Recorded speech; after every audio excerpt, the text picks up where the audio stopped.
we can control. What's up, guys? I'm Teresa Allen, aka Tisa, reporting from Dance and Talks, a podcast released from Alivestory, Amsterdam. Today, I have the honor to interview one of the biggest house dancers. I have seen him on battles for almost 15 years, ever since I entered the hip hop community, and it's my honor to introduce to you the French dancer Kapela. To Africa, all the way back to home. We got different colors, but we got the same blood. I don't care where you're from. We all the same, brothers and sisters, all around the world. To home, we all the same, from everywhere, all the way east to home. So who is Kapela? Kapela was born and raised in the suburbs of Paris. He grew up with Senegalese parents and he has one brother and two sisters. Kapela started off in life with soccer and became really good at it. Later on, he found dancing, and breaking was one of the first styles he fell in love with. In the beginning, Kapela didn't like the style of house, but after meeting Babson, taking his classes, and getting an opportunity to work with house, he fell in love with the style. Since then, Kapela has kept on evolving. He's been battling in some of the biggest battles in the world. Kapela has been in several crews. Wanted and Serious Stepperz are probably some of the biggest known names in house dance. His dancing has not only been taking him around the world as a teacher and workshop leader, but also as a judge and also as a performer in theater shows. As you can hear, this guy has a lot of things to tell us, and we're gonna get right into it. But first, you already know what to do. Press that like, give us a rating, comment below, and don't forget to subscribe. If you are new here, we have a lot of episodes that you can listen to both on the podcast, on Apple Podcasts and Spotify, and as video at Facebook and YouTube. Now, let's get it going.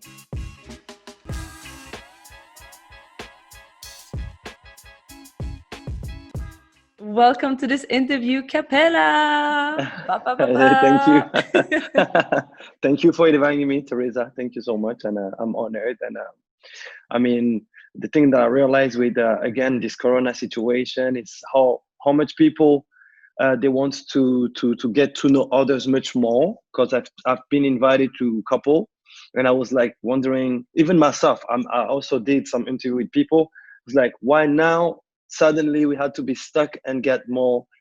We want to educate ourselves in the time of, in a sense of getting to know more about story of people when we could have done it before. Why now? It was like, because I think we all at the same place, home, and of course we care and we want to know more. So yeah, I'm honored to be part of your live stream, and yeah, thank you for inviting me. Yeah, thank you too. I saw you did some interviews with Les Twins on your Instagram as well, and reaching out. So I think that it's basically a time of connection, and like, we are dancers. I think I've seen you on stage since the first international battle, like Street Star, maybe 2007. Like, I've seen you so long, but it's just, you know, when we would have time to talk to each other, that's another story. So it feels great because I remember seeing house dance for the first time, and you were one of the international dancers coming to Sweden, representing and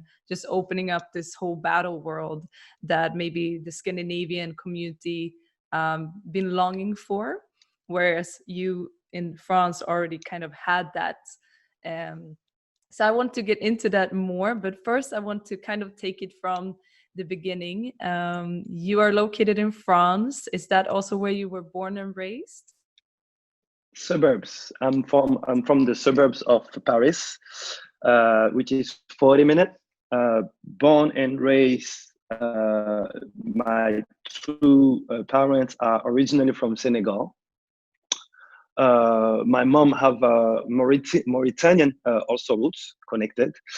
Yeah, but in '85, we are four brothers, including me. So I'm the biggest brother. I have a little brother that is dancing too, which is Francois, and I have two sisters that are not dancers. They're mothers. They also work, and yeah, this is where I'm from and grew up. It's called Mont La Jolie, which is, like I said, the suburbs 45 minutes outside of Paris. How do you think that growing up in that particular area has shaped you as a person? Crazy. First of all, my parents came from Africa to France as immigrants first. See, the thing that I also realized more and more, it was the way I was raised with trying to adapt to French system and French society, and this French, but bringing also the Senegalese education history. So when I'm born, I think my parents arrived in Paris, in France, probably 6 years before I'm born.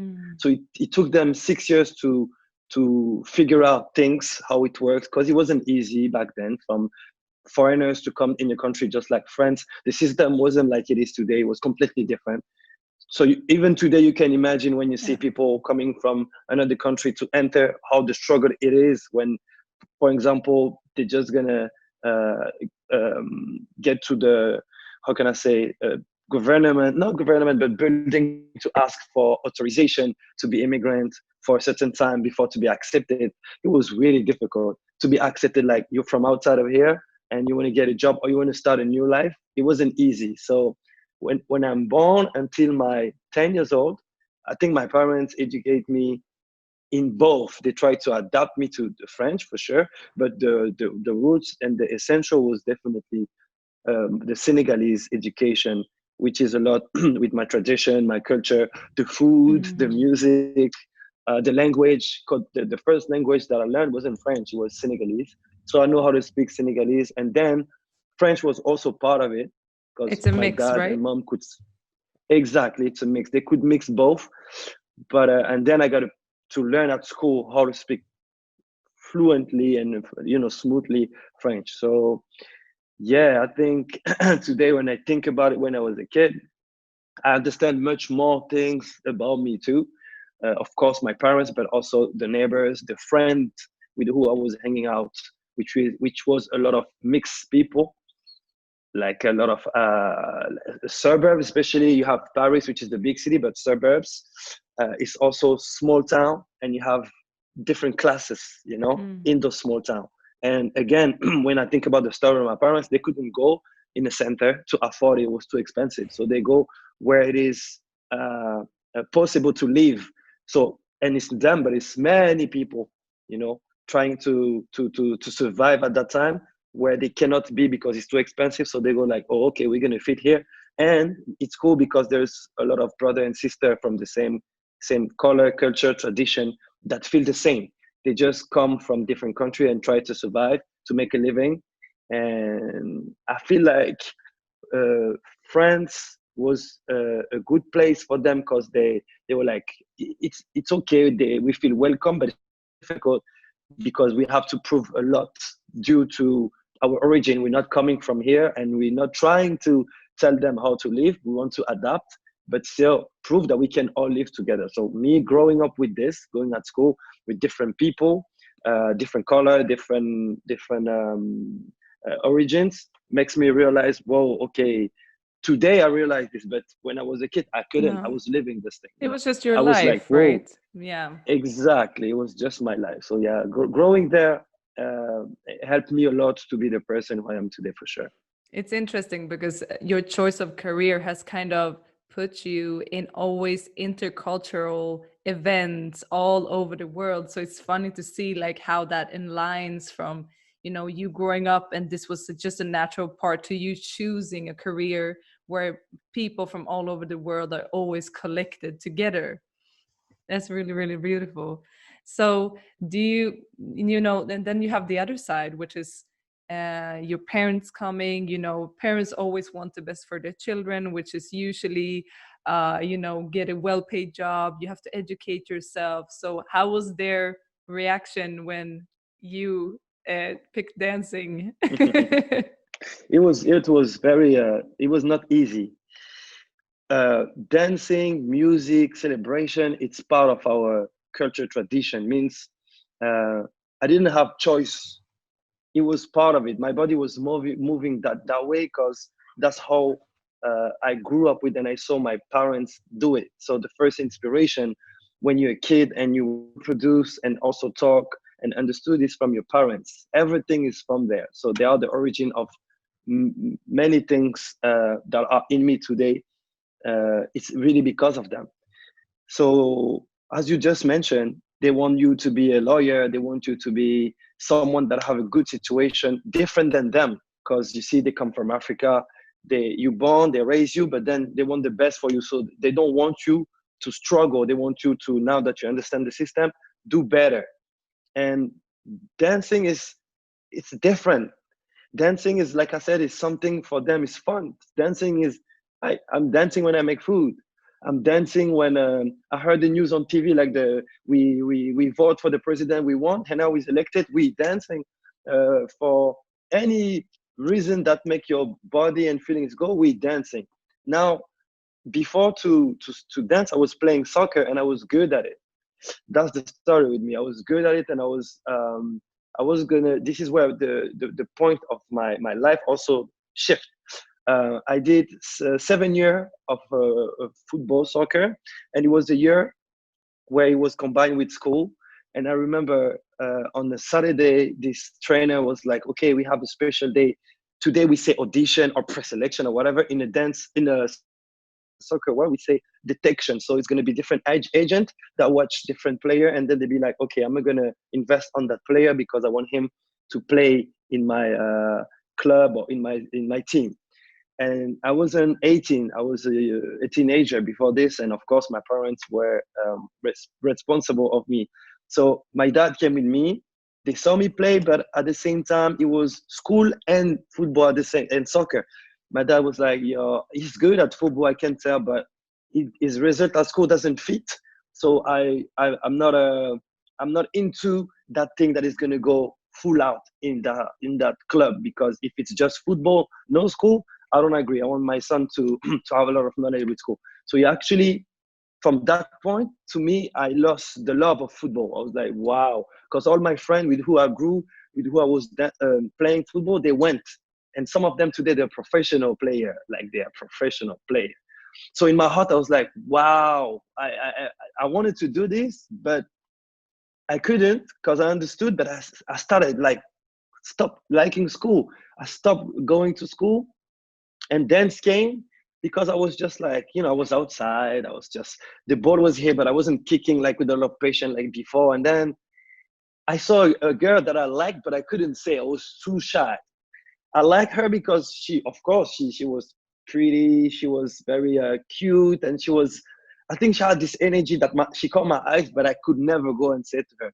And I remember one of my friends say, "You know who is she?" I say, "Yeah, but I mean, no, she's a dancer." Like, dancer, all right, let me just go where they're dancing. I'm following with my friend. We're going to this dance center, and we are in 1995, 1995 to enter 1996. I enter, I'm like, okay, well, I know how to dance, but I don't know how to dance like this. So I'm entering and I'm watching, but I don't watch everyone. I watch her dance. Of course, my eyes was like, whew, this girl, yo, she got the thing I like, and she can dance. And then it took me a year and a half before to decide, yes, I'm gonna dance now. Because I was just going there watching, and my friend was like, why don't you try? I'm like, no, I don't want it to. 1998 was the year I said, you know what, I'm gonna start, because my friend came with a tape.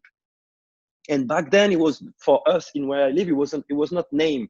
We were just calling it dancing. It was just their dance. He came with this VHS video from the Battle of the Year 1998, and he gave it to me. That video changed my everything. Actually, I took that tape, I went home, and I didn't want to put that tape in front of my dad, because they were like, what is this? I was waiting till they sleep. And once they sleep, I would go there late in the night, 2, 3 a.m. to put the tape. And to me, it was just like the best movie, because my friend was talking about it. He was this video coming, this b-boy, they were saying breaking, break dancing, breaker, we say in French. And I was like, what is this? What is this? Like, just watch this video and you'll see. I put that video. I remember, like, until today, when I talk about it, my eyes, I was like, just when you watch Iron Man for the first time, I was watching the video, I was like, no way, what is this? like superhero, flying, doing those head spin, jumping on the hand. I was like, whoa, the next thing I want to do, that's what happened when you see something with your eyes, you want to reproduce it. I this is funny because I was always rewinding the tape when I saw some special moment. And every time I was rewinding, the sounds of the tape was like, and it was making a lot of sound back then.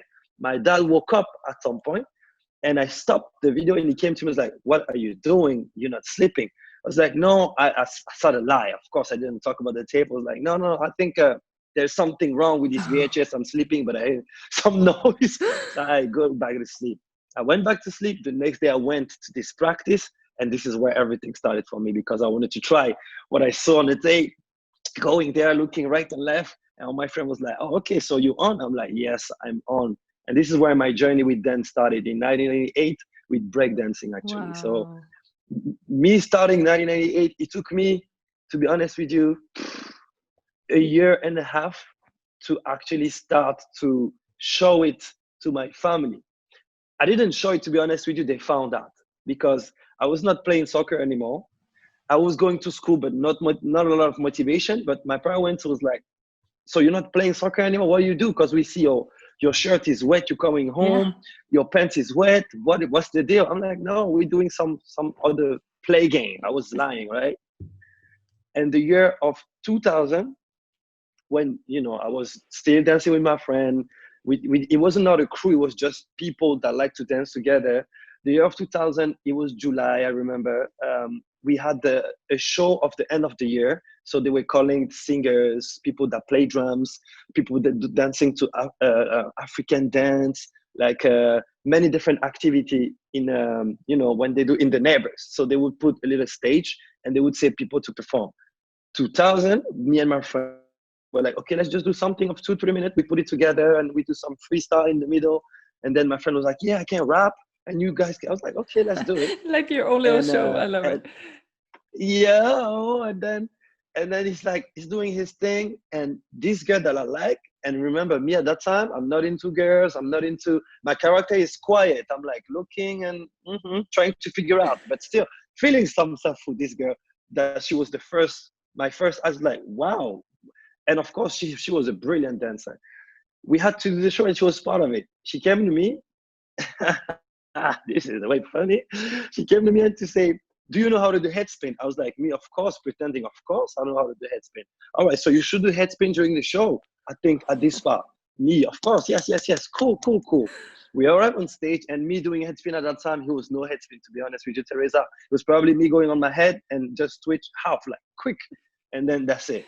So we are having a show, everybody, quick and go down the floor very fast. And we are having a show, everybody do his routine, and this is my moment. So at that time, it was not 5, 7, 8. It was like, your turn, and your turn. This was our transition. We were dancing, you go. And then they were like, then we say, you go on your head and you do your spin. I was praying to God to let me spin more than half. I was like, please, I'm going to give it all. Let me just, And it was my turn. I went in my head and I did only one and I landed on my back. So luckily, it was the end of the music. This was the luckiest move ever. And everyone was like, oh, whoa. I was just one spin. It was drip, boom, landing on my back. People were like, whoa, shouting. Me on the floor, looking at her. And she was like, yeah. My heart went like, wow, Romeo and Juliet. I was like, yo, I think we got something here, Funny story, me and this girl, nothing never happened because I never had the how courage. Can I say, the courage to go and tell her. No. I was always like, yeah, I'm going to keep it for me later. Like maybe later, 2005, 6, I went to her because she stopped dancing and I tell her, you're one of my inspiration because I remember because of course I was young, but I felt some stuff about you. I would never say, but when I went to that gym when you guys were dancing, because you were dancing, I wanted to approach you. So I started to learn how to dance. Oh, wow. That dance. And my friend gave me that tip. And, so to come back to the question with my parents, it was difficult to tell them, I want to do it. For them, it was like, at some point, they were just asking me, okay, so it's no more soccer.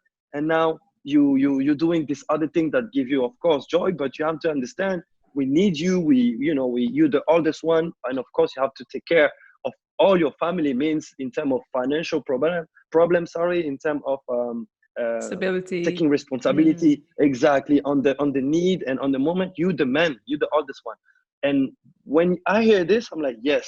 But at the same time, I'm like, I don't know, because I'm gonna tell them that I want to do something that is for them, not so validated, because doesn't have any diploma. And in my family and close friend, no one is dancing professionally. So I was like, okay, I gotta be the one.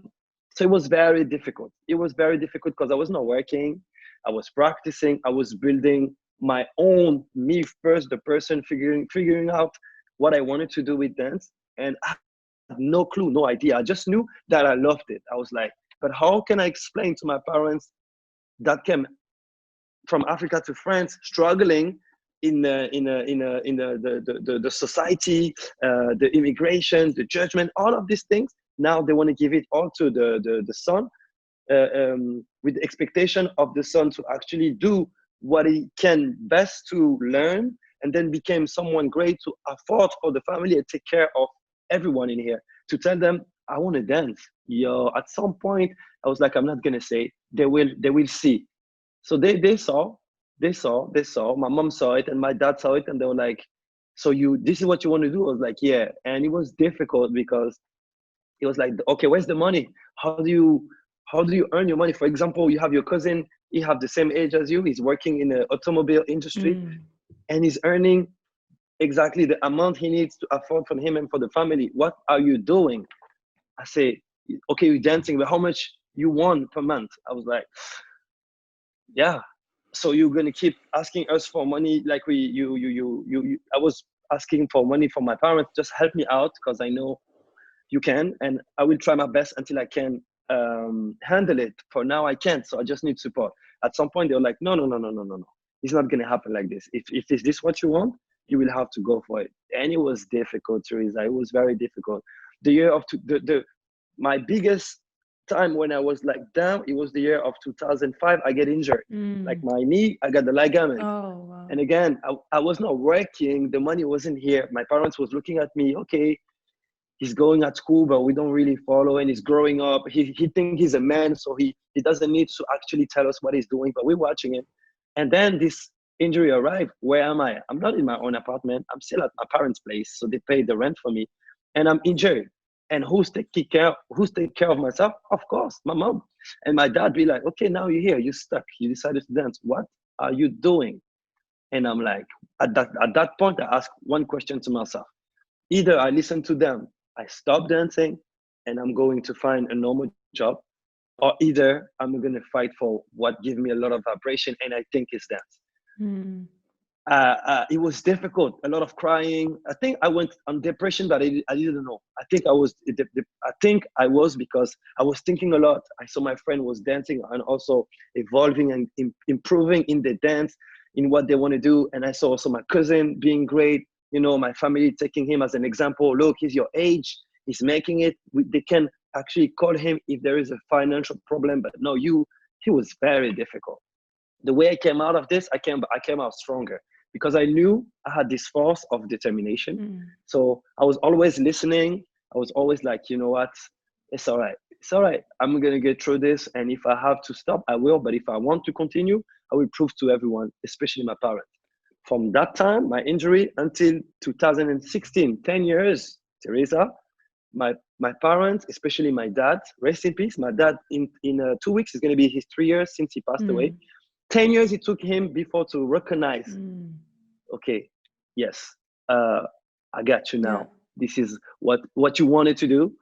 And it was, to me, this was my biggest pride in my life. When my dad recognized, he didn't recognize, but his eyes and his emotion, an African dad will never say, he will say, but for some it's difficult to express that feeling. Yeah. His eyes started change, the look, also his words towards the work I was doing, because he knew this was worldwide now. I was going on TV in France when I wanted to debut with my brother on a journal paper, and he was like, well, that's my son. Dang, all right. He came 2016 with my mom for his first time seeing us dance together. Can you imagine, 2016? Wow. And this was 4 years ago, when me and my brother won Just the Boo for the first time. And this was also me and my brother dancing house together, very first time. And they were here when we won that year. To me was the year I was like, okay, I think realize what is happening now. It took you all that journey with your family, with your parents, for them to understand where you want to go. Now that you're here in this biggest event in front of 16,000 people, saying you and your brother won, he was like, okay, he was so proud. He was so proud. He was so proud. He was very proud. So it was not easy, but worth it. I can only imagine, also because not only did you follow that dream, but then you also got your brother into the dancing, and they were like, no, the second son also, you know. Exactly. So oh my God, I can just imagine what that moment must have meant for you, and like the relief of knowing that he got to see that, you know, before he passed, and that you could have this moment. It makes me tear up too, you know, because it's like my dad also passed away 1 year ago, and also the same thing, even though you know, we have different stories, it's always this with dancing. Like if your child choose dance, the parents think you choose economically instability, and here we are, you know, we've been living out of dance ever since, but it doesn't look like that in the beginning. And just to have to be able to have a memory like that is, wow, Kapela, I'm really touched by that. Thank you for sharing that. Absolutely welcome. And in one of your oldest interviews that I could find on internet, I saw that you mentioned that you had your first battle 2001. Can you tell me about that first battle experience? Because it's one thing to dance and it's another thing to enter a battle. 2001 was like in my okay, me and my crew, we started, now it became a crew with the friends. We kind of create that crew, and it was always rivals, people that were dancing before us. And of course, from that rivalry, I don't know how to say, you want to train stronger, you want to, because you compare, and you're like, we know we're going to meet at some point. So the crew called the first warning, that's the name of the crew, in the suburbs where I'm born and where I live at that time.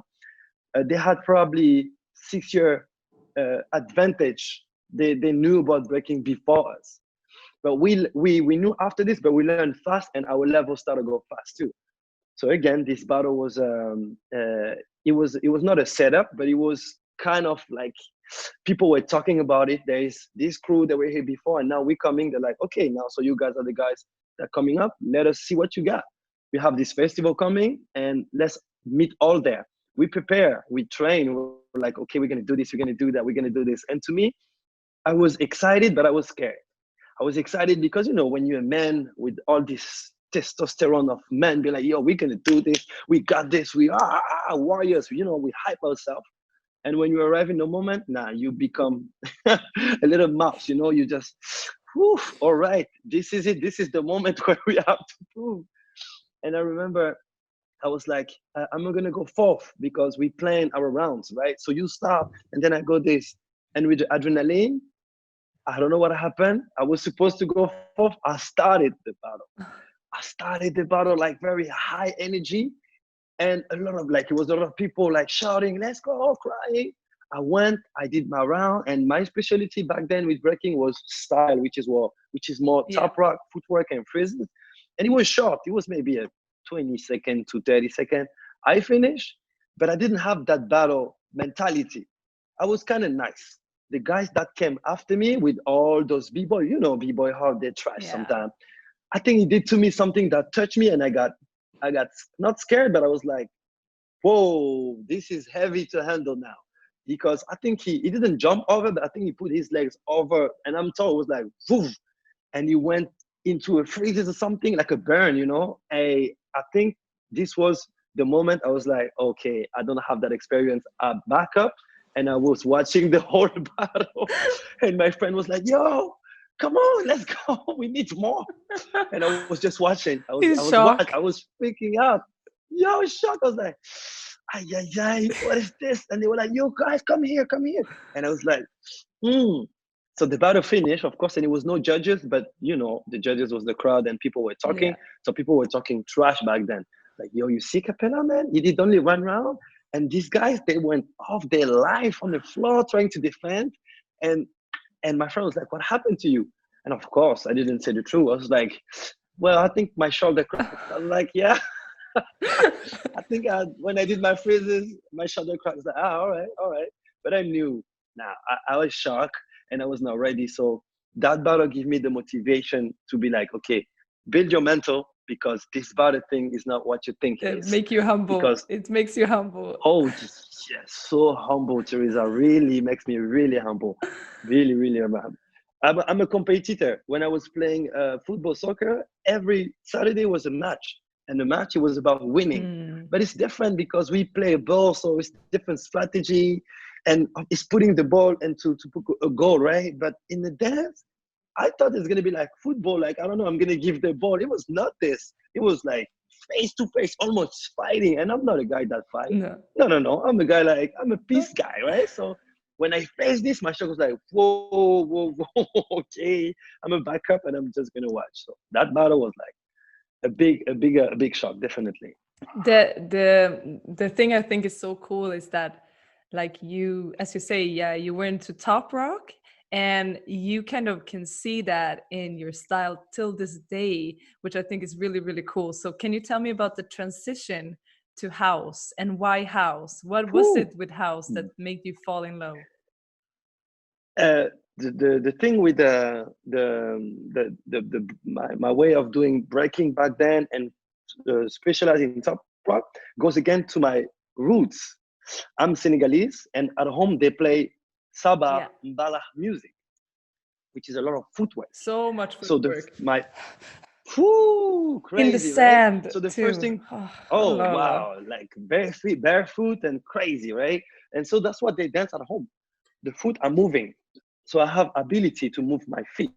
I enter, and not when I enter, but when I got to learn the style and I started practice, my feet was moving by themselves, where other had to learn how to do this. I didn't have to learn because this was part of my roots and I grew up with.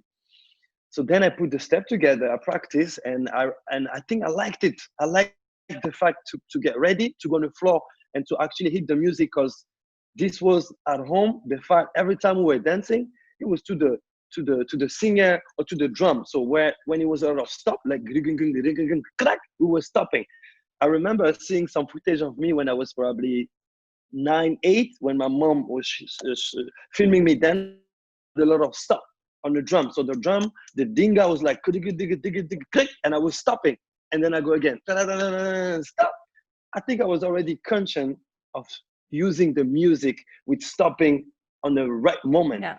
And of course, I was free doing whatever I want to. So I think I bring that consciousness and ability to move my feet and using the music. Top rock became a thing. Like this was my weapon, because I knew a lot of people was going down, and me, I was like, all right, let me just show with my footwork and how I use the music, I could go more and more with that style. House came late. And to be honest with you, I didn't like it. I didn't like it because I didn't understand the music and I didn't understand also the style. Top rock, b-boying, it's a dance where people get top rock, you get ready to go down actually, right?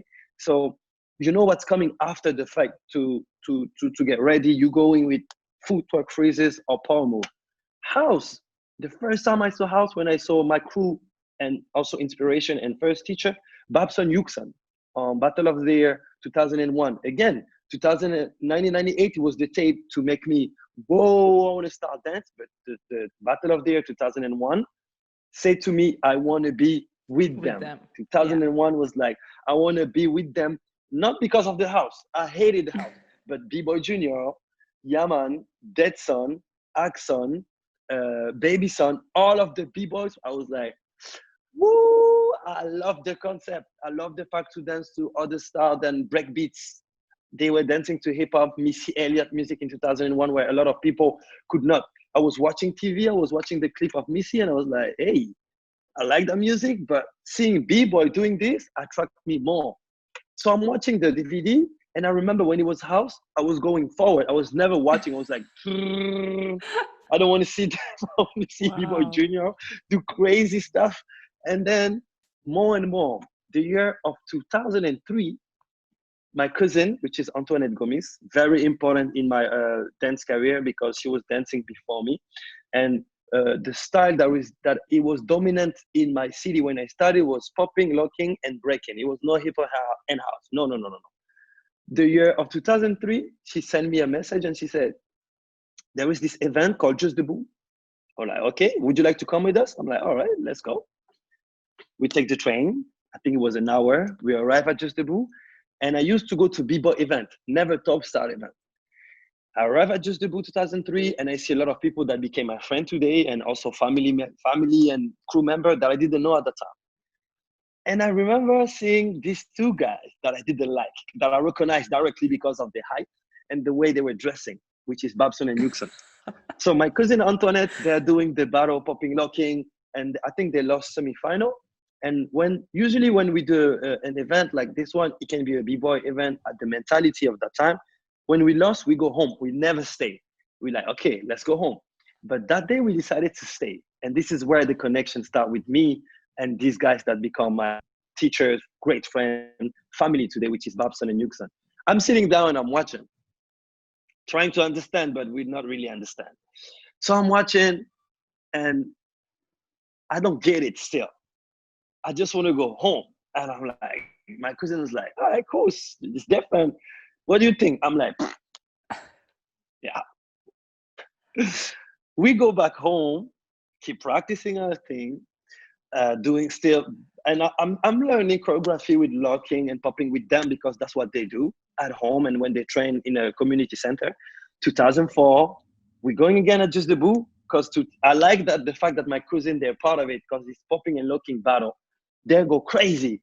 I think they lost in the final, Antoinette and Martine from the crew, Funky Ladies. And I'm like supportive, and you see my face on the DVD. I'm super young, I have dreadlocks, and you see my hat. I'm like a real supporter. Let's go. House came back, and these two guys again, Babson and Nixon, the same guys, are still here doing the final. And I'm still watching. There's something I don't like, but there's something that I keep watching it. I don't like, but I'm like, I'm here. I'm watching them. They're doing their things. 2005, this is where something happened. 2005, there is this show called Macadam in Paris. Famous hip hop show choreographed by a contemporary and famous dancer called Blanca Lee, where she did a concept with a ramp, and they have people that have roller skate, free, how you say, when people, they jump on walls, they do acrobatic. She put this on one show, right? Yeah. And Babson was the principal road and guideline of this show. And he was on tour with the Wanted. So he couldn't do some shows. So they were looking for a guy that looked just like him and that have ability to do footwork, house. So my cousin Antoinette was like, oh, there is it's another tall guy. I know another tall guy. Yeah, another tall guy. There's another tall guy in Paris. They're looking for this. You should try. Try what? Go there and just put your name. No. All right, cool. I'm like, we will see. It was a big call out in Châtelet, Léal. This place is very famous in Paris for the b-boying scene because a lot of b-boys were practicing there back in the day. And I'm glad that I could witness and also practice there because this spot is so important for the Paris scene, especially the breaking scene. Because when the Rock City crew and also some of the American that started in the Bronx, when they came to France, they went to two places, Trocadero and Châtelet, this place. Yeah. Wow. Yeah, they went to this place. And when a lot of cola was happening, everybody would go at this place. Châtelet was like, okay, let's go to La Rotonde, to this place. So we went to see that call out. And this is where me and Babson, we met. Supernatural. Like it's crazy. You connect with a guy that you see on video. Now you see him. You don't know if it's going to work or not. And me, I'm that type. At that time, I'm not going to go to say, hey, I'm a fan or whatever. I'm just going to be on, you do you, I'm doing me. We end up talking football because he a football player too. And he was also. We were talking, I think it was the African Cup happening at the same time. And he's from Mali, Senegal, and I'm from Senegal. We talk about football. Oh, you saw that player, Eladji Diouf. Woo, Eladji Diouf, man, come on. But that player, we started talk, no dance. And then I'm like, to end up the conversation, I say, hey, I saw your crew. And I'm lying. This is what I say. I saw your crew and you guys dope, you and Newton. Where my head was like, you didn't say that in your head, man. You really didn't like it. I was like, all right, cool. I'm teaching in this center. Just come and check it out. I said to my cousin Antoinette, yo, he invited me to go to his class or whatever. Let's go check it out, right? And I'm going to check it out. And we take his class. Crazy thing is, my first house dance class was with him, 2005, right? I forget which month. I take the class and he sees in me that I'm a b-boy and that I have also ability to learn fast. He was showing all those moves, shuffle, loose leg, sidewalk, whatever. But with my b-boy energy, with a lot of energy, he was like telling me, hey, calm down, slow down, slow down, slow down, slow down. And I had a teacher in Breakin. He was nice with me. He was never telling me, slow down the way Babson tell me to slow down. Me, when I don't know a person and this person telling me with a certain tone, hey, slow down, I kind of take it personal. So I took it personal. I was like, why are you telling me here? You don't know me. Why are you telling me to slow down? I did not understand what he meant when he say, hey, slow down. It's like, oh, okay, slow down, okay. And he was repeating often, slow down, man. That's not break. And I took it personal. I was like, yo, okay, I got it. That's not break, but that's what I do. That's where I come from. I was like, if you want to learn, educate yourself. Slow down. House is not like breaking. It's different, Gertrude. All right, cool. And you see, I didn't like it, but I still didn't like it because I didn't take what he said to me. I was like, this is why I don't like that dance. What is he telling me slow down when I want to just, I'm here to learn, right? Cool, we're going back. Me and my cousin, we talk. She's like, yo, just keep learning. You'll see. Probably it's a new thing. And you remember I told you about that role that they were looking for that show. I took his class for maybe 2-3 months. And I think there is something in him that he liked about me. He liked the fact that I was determined. The rawness. That I was, oh my goodness, crazy, the rawness. And I was not asking many questions. When people were like, hey, da-da-da, I was in the back and I was just like doing my thing. But my energy and his eyes was always looking at me, always. He never blinked. Every time I was dancing, I was like, hey. He told me this later. So he came, he said, there is this choreograph that I'm working and I'm on tour with the crew. And I think you would fit. Even you just started in house, but you have this b-boy thing that you already have, would be a dope mix. So you will not have to pass the audition. You're going to be part of the show. Wow. I'm like, okay, cool. I got a phone call from the choreograph, Blancali. Hey, this is Blancali. I'm like, okay. Trying not to be too emotional. I'm quiet. Hi, Blancali.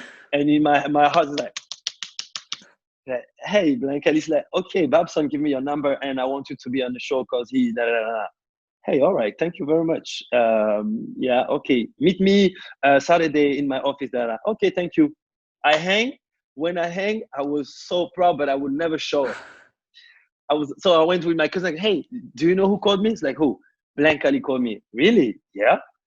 And that's all. That's how you react. I was like, yeah, I mean, it's cool. Are you serious? And then she started pushing me. Are you serious? And my emotion started came. I don't know. I was just maybe a kid that didn't want to show his emotion, but I was so happy. On my way to go to the meeting, I'm like excited. I'm like, yo, we going there. So it's my first time now that I'm going to have money officially doing a work which is dance, right? I go there, we do the meeting, she explained me the rehearsal, the payment, the shows, and this and that. I'm excited. And look how destiny and life is, right? I go to it was a month of rehearsal, and the month after we start a show. After 2 weeks of rehearsal, and rehearsal was from 10 a.m. till 6 with one break in between. And the show was crazy. The show was really crazy. You were jumping here, doing choreography, solos, acting a little bit. And I remember Babson, his specialty was to go on the knees.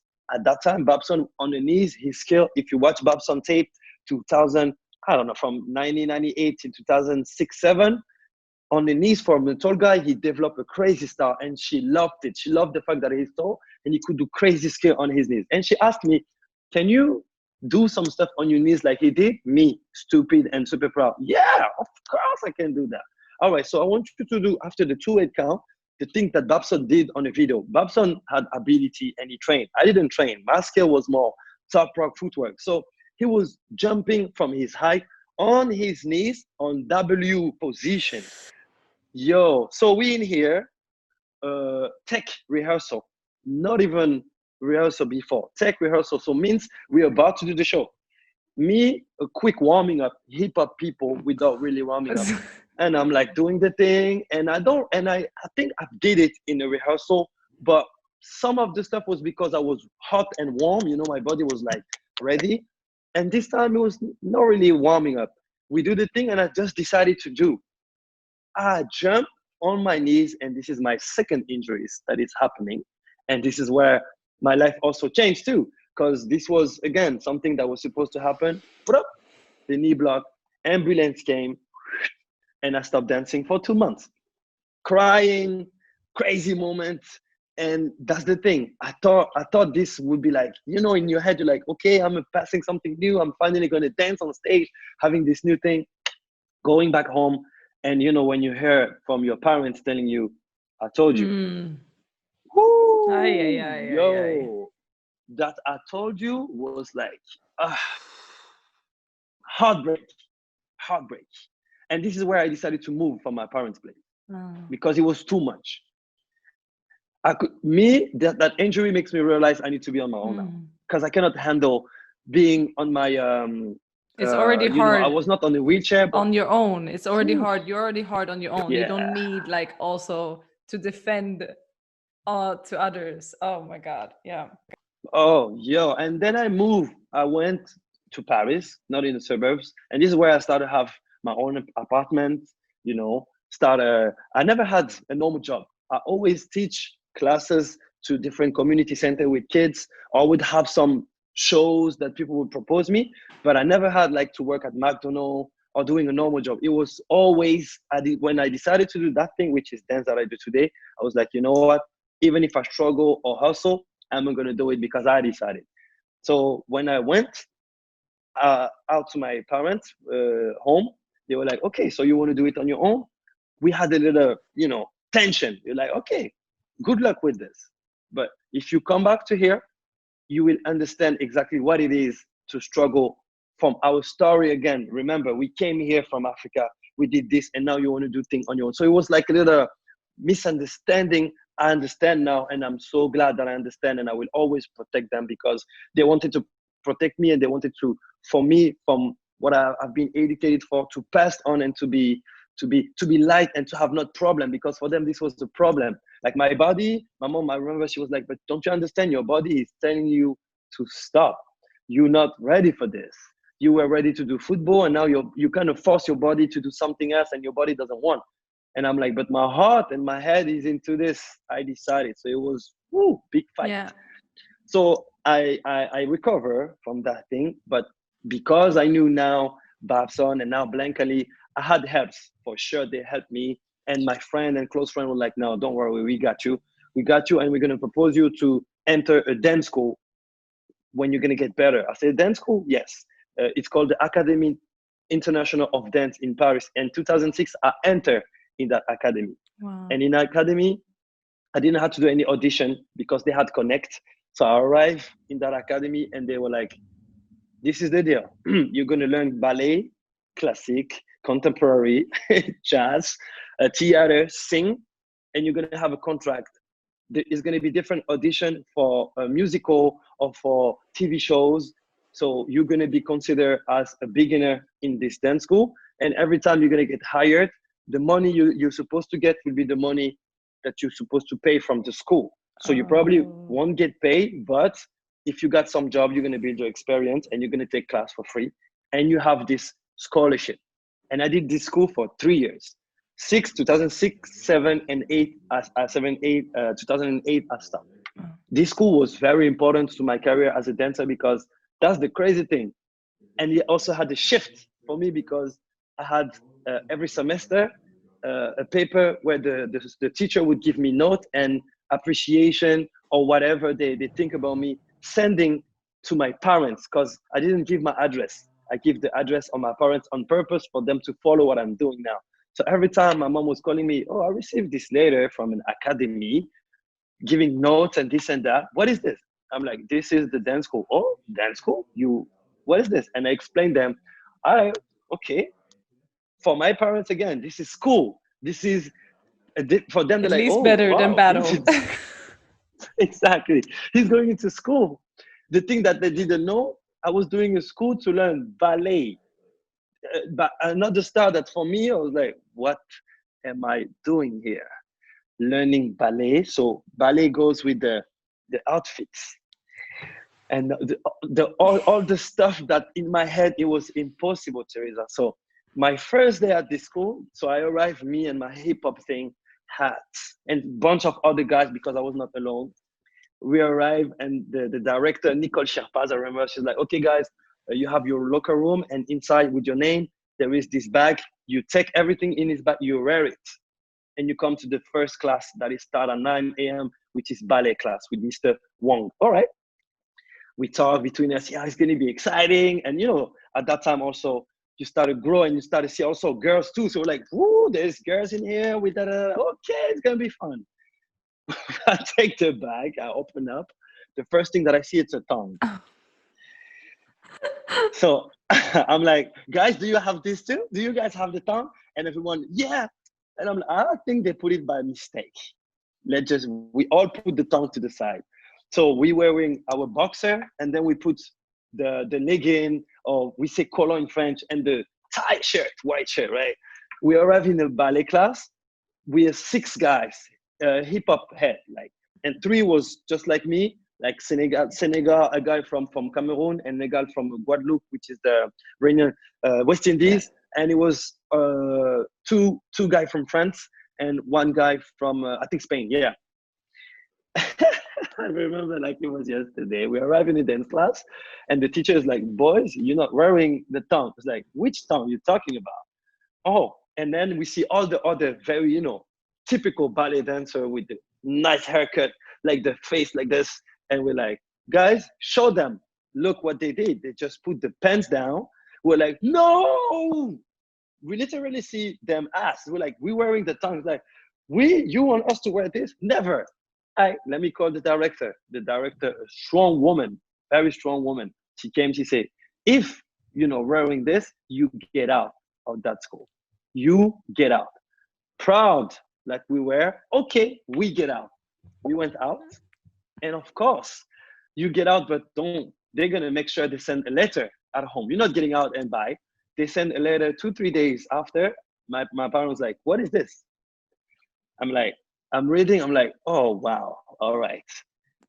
Fix this, they told me. You're gonna fix this, or you're gonna get a life. But we don't want that type of thing at home. We don't want that thing. It's your life, it's your choice. Me going back to the school, we apologize. We're like, okay, please take us back. That's all we got. Okay, we were like very like our speech was like, the last speech before you die. Please. All right, you come back, and the first thing you do is to put that tongue. Oh my God. It must hurt your honor, your pride. Teresa. Oh, Teresa, you don't even know. You don't even Wow. know. I was not smiling. I think my smile was not here. I used to smile a lot, but it was no smile. I was like, yeah. So I had to wear that thing to fit a year, 2 year learning. And that process was amazing because first year was discovering, second year was accepting, and third year was like, okay, I know now what I want to do. So I did some musical, I did 2 musical, I did some TV show due to this dance school. But at some point I needed to be also happy in my own, because I was training house and hip hop, and I was doing my thing at the same time. At the same time also going to Just Debout. The year of 2007 was my first Just Debout. 2006 when I went to Sweden for my first time, 2006, I was still at the dance school, so I was doing both, trying to figure out where to fit exactly and what I want to do. So I was doing this battle, going to dance school, and I was like, at some point I have to choose because I cannot do both. They're asking me so many things in the other side that I like, but my heart is not there. Yeah. So 2008, this is when I stopped definitely with the dance school, and I was more focused doing battle, house. So putting out. You choose the boxers over the thong. Exactly. That was like the life choice. This life choice, please give me back my boxer.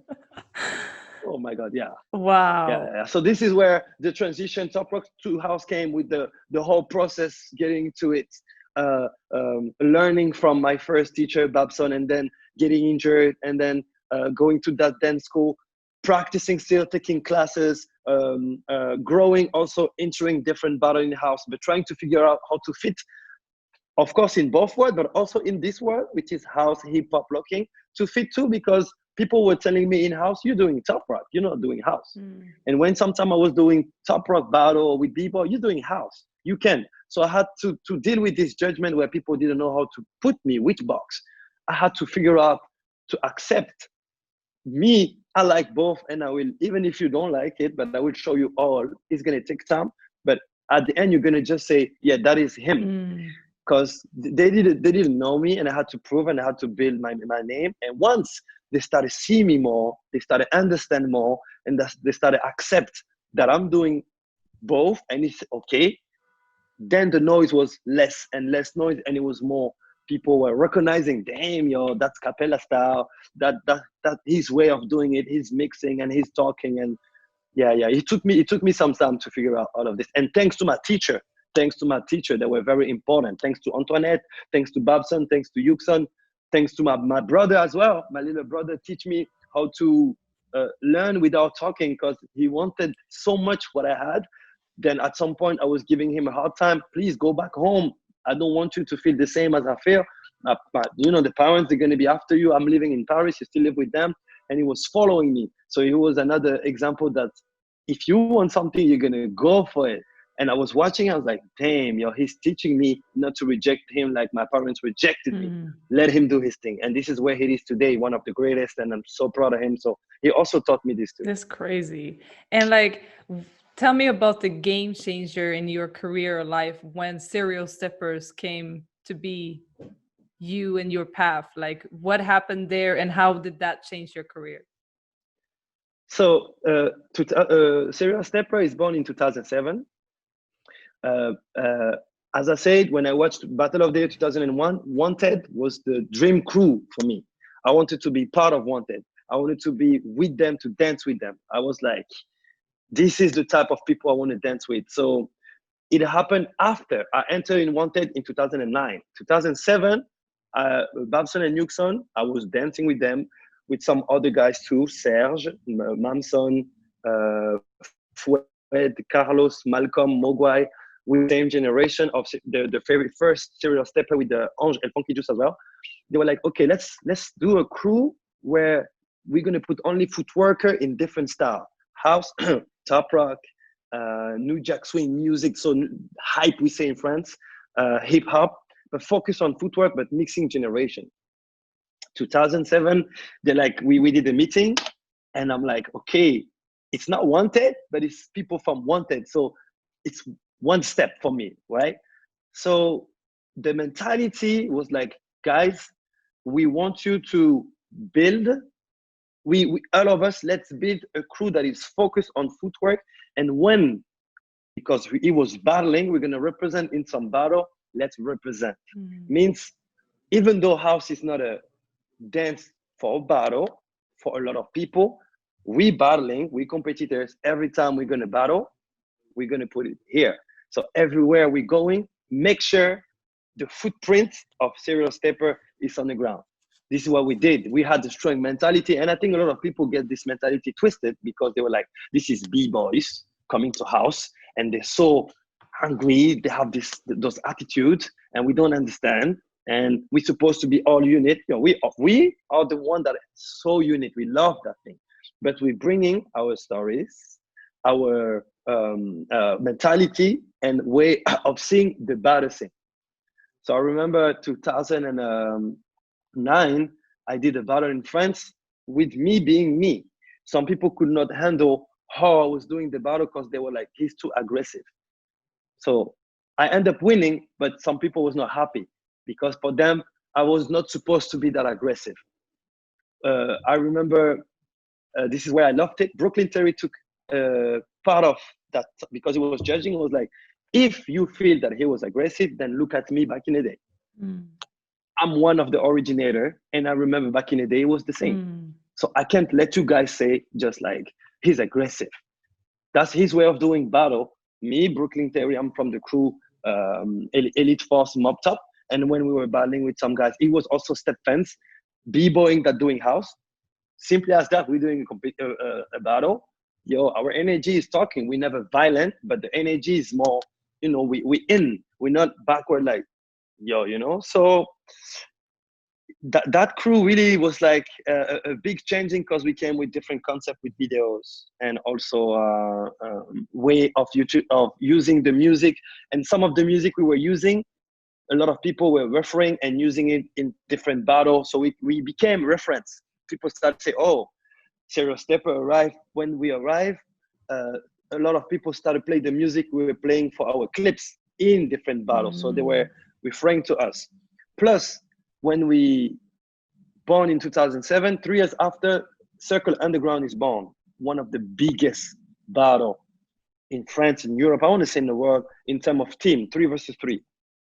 And we had an impact because people knew how we were doing battle. Every time we were doing battle at Circle Underground, it was about representing the t-shirt.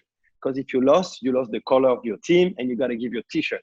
And our mentality is this: we're representing our color.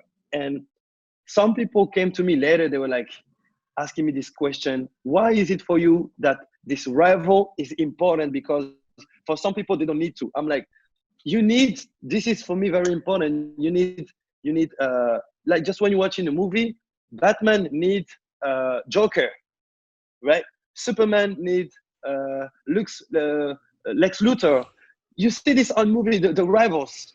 Of course, it's building, but we friend at the end. But it gives us motivation to express harder, build and express harder, not with fights.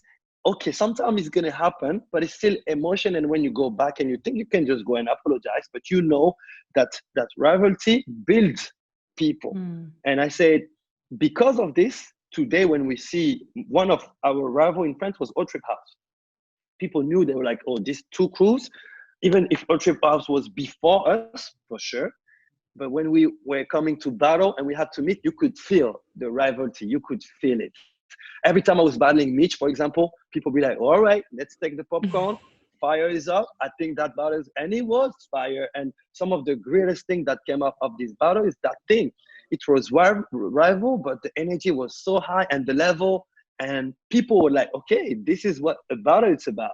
They're giving it all, but at the end, after, whoever wins or lose, we're like, all right, we did our thing.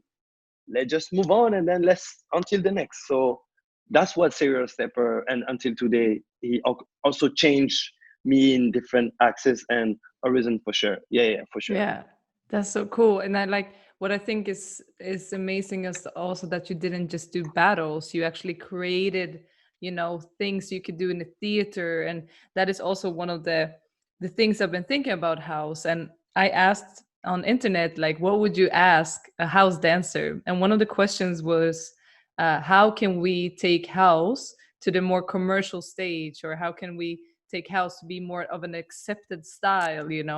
And I think that your way of putting it into theater friendly pieces is one of these ways of like showing the professionality, the technique, and all of that. So when you got together and started creating like more the theater pieces with a message and where you could like show a story, how do you work when you create together with a team like that? We work on the music first. Music is our guideline, is our first priority. We make sure the music we pick give us all the same vibration. If we don't have the same vibration, we're not going to create anything. Then when we found the music, we started create what's coming natural. Oh, you do this, you do that. We don't really try to think why you're doing that type of movement. It's natural. We know ourselves, and we know also the people with who we dance with, so we trust what come from one another. Whatever come, okay, let me follow. And from this, we build until we have a bank of movement. And then from that bank, we try to actually take off stuff that we don't need to. And we keep the essential. The essential is our identity and how we want to people to see this. Some people might not like, some people might like, but we know exactly what we want people to see, which is our story, the reason why we choose that music, and we're gonna talk about that music, and then the final thing, which is gonna be probably a story about, I don't know, maybe joy, or about maybe, or just a simple thing, just energy giving to people. Yeah, sometimes we just made a show to make people feel good and happy watching us jump around and stuff and going crazy with the music. And this is, yeah, another message. Sometimes we don't go that far, but when it comes to theater, when we have, for example, we did a performance at Breakin convention, and our show was calling 1, 2, 3 serial. 1, 2, 3 serial, like serial stepper was always our screaming before to go to a battle, before to go on stage. We're like 1, 2, 3, and all the crew was like serial, like just like to push ourselves to, okay, let's do it. We did that performance, and people were like, they didn't think so much. They took so much energy from all of us, like, and they were like, whoa, they don't even let us think. We just fell down.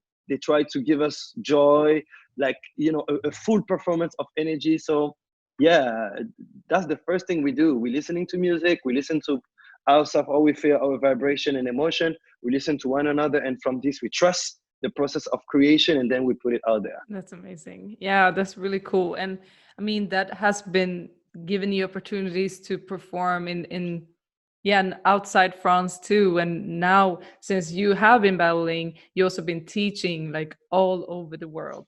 So what would you say have been your biggest learning moments of moving from outside France to the world? What has been your biggest learning moments as far as a teacher giving all these workshops? Learning culture of people and countries. This was because when people call you to teach, you're going and you teach what you know best. But you have to be also able to learn about people's culture. See, one of the biggest lessons I learned was in Brazil. When I went in Brazil, 2011. Wow, I knew about Brazil, of course, but I didn't know actually.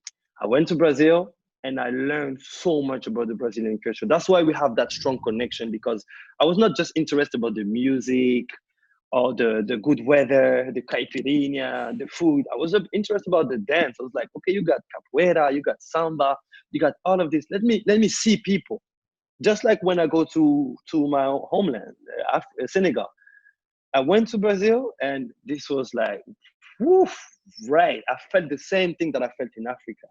The generosity, the joy, the giving without expecting, exactly. The giving, even if I have 1 cent, hey, please take it. But with the, that joy of giving you without looking at you and me, can know, they give me so much love. And I was like, yo, to me, the return is going to be the interest. The interest they have on me, I have to give it back. So when I travel to different countries, I really make sure to tell to people, I'm glad you invite me and thank you so much. But don't forget, before me in your own country, there's people that is spreading the dance that you guys want to learn from me a different way. And sometimes you guys doesn't support this in the fact of showing so much love and support. In the class, sometimes I'm going to teach is going to be 250 people, 80 people, 30. And these people that actually teaching, when I'm not there, they're taking my class. And I make sure to give them credit because they're building their community in their country. And some people, they don't really go to take that class, or they go, but it's few. And then you see the difference. And I think the reason why is this, the social media, the fact that I'm meditatized, and you see what I put out there and what they see, they're like, whew, I want this. But if I don't say it, and I talk for my word and my opinion, it's going to take a long before people realize they need to support their local people that are actually doing it and building. For us to, it's going to be easy, because when I go there and I teach, of course they got it, but not because of watching YouTube. There's these people that is teaching them, and they need that. They need that love. That 200 people that come in my class, they need that. And it's everywhere the same. You're going to have your class, 30. Tomorrow, you're going to have these people that they like and they watch on the social media, 350 people, and yourself be there, super humble, taking the information. And if, that's what I say to many, we don't give the credit to these people, we kind of losing the thing, because it's going to be a selfish thing. It's about me. I'm here and taking my money, I take my pride, and my little ego is getting big and big. And no, I mean, if we think community and we think all together, we must definitely give credit to these people in their country to for what they're doing. So that's why I also learning culture of people and give back the credit that they give it to us. Yeah. Has it been any like favorite country or a country that you maybe haven't visited yet that you would love to go? Cuba for sure. Mm. Cuba for sure. Nigeria, I never been to Nigeria. Ghana, some country in Africa. Yeah, there's bunch, so many. The world is so big. I've done many, but I know there is so many that I wanted to go. Whew, and it's difficult to give one. It's just like chocolate vanilla. It's difficult to say because you like both. You want to taste different. So that yeah, exactly. Sometimes it's very difficult, but there is countries that had more impact. Like I said, Brazil, Senegal for sure. But okay, let me just don't count this one. But Japan, for example, too. When I go there, whereas yeah, there is country where I know when I'm going there, my feeling is different than some others. Yeah. And like, being a great dancer doesn't mean that you're a great teacher. We all know that. So Ooh. what has been your biggest passion in the teaching element? I think it's really giving to people the fact to be able to take my energy instead of my movement. Teaching movement, I think a lot of people can do this, but letting people feel how you feel and they can take it and remember forever, this is something not a lot of people can do. And this is, for me, it is also teaching. It's not because of the movement or the choreography you're going to teach them. It's about how you're going to make them feel, and they will always remember this. Some of my teachers make me feel a way that I still remember today. When I'm hearing a music, I don't even think about the move. I remember how I felt when he was explaining me, or when I danced with him or her. I was like, whew, this is what I want people to feel when I'm teaching. Yeah. Movement, foundation, and all of this are so important for sure. If you know how to explain it, if you know how to break down and to explain where it come from, it is important. It's part of the process of teaching. But some people don't have that extra thing of letting people feel that it is a movement thing, but it's also human.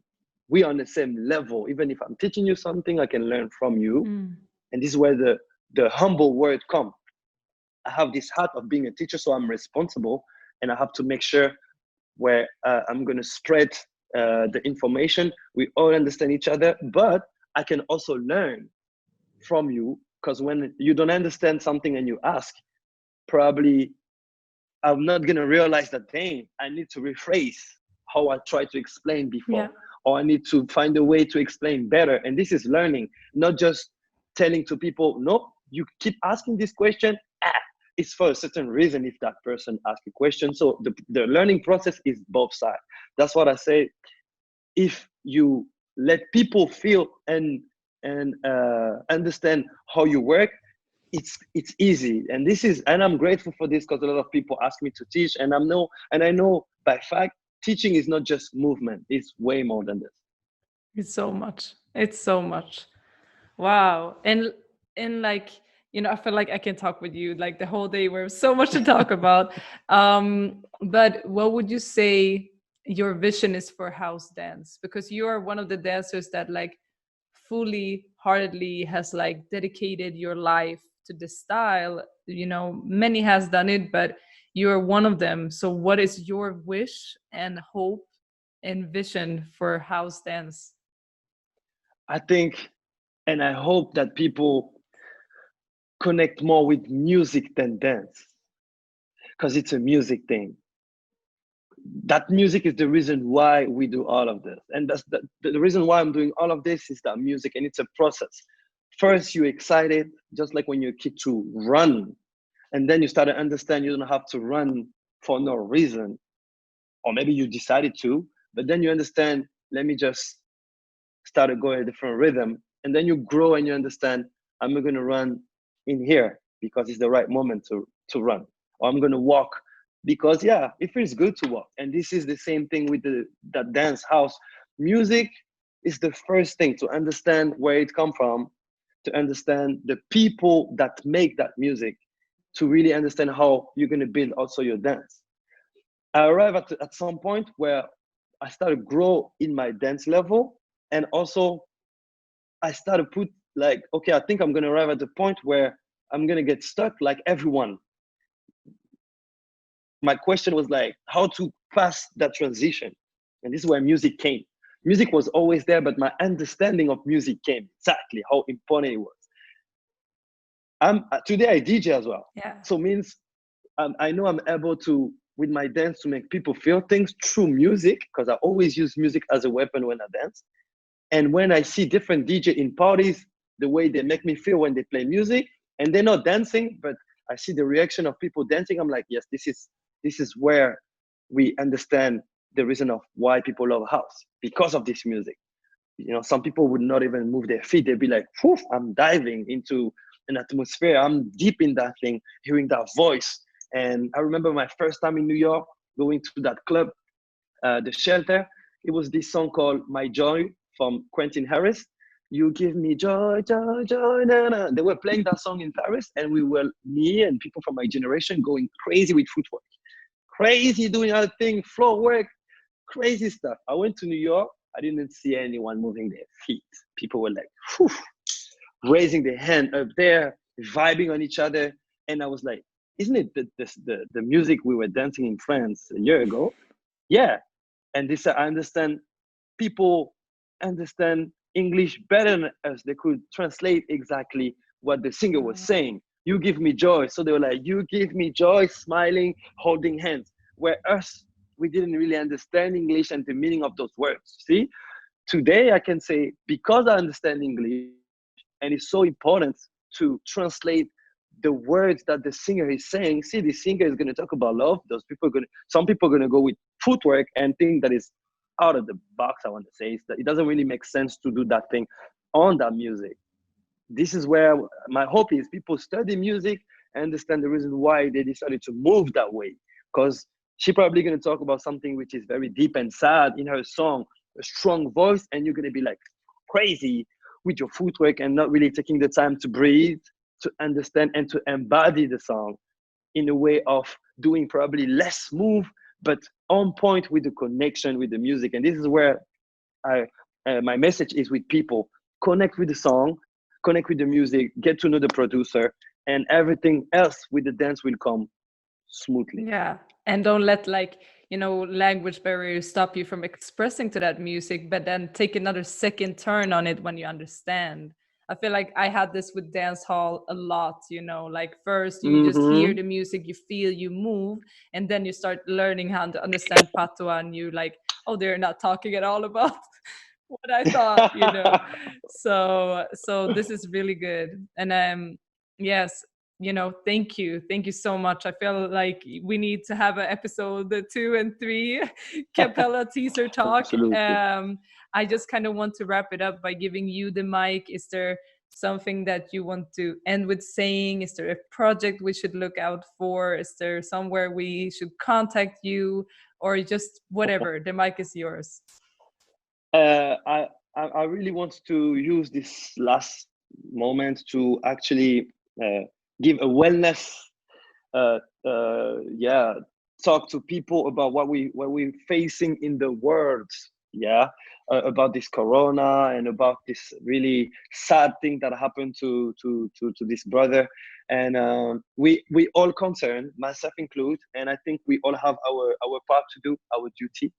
And to me started with communicating, and there is some stuff that I'm still learning. I'm not saying to people to do things, when I say duty, to be informed, to start to do research, to get to know more and more. This is the duty that I'm talking about. I'm not, if you want to go out there, protest is you do. Everybody have his approach and way of doing things. Some people read, some people, they do their things. I'm not here to tell people what to do. I'm just telling, if you're concerned so much about what we do, the dance, the music, and all of this, you have something to do. You cannot just stay like, okay, I'm just going to consume it. I'm just like in the supermarket, you take that drink and you go home, you drink and it's finished. It's more than this.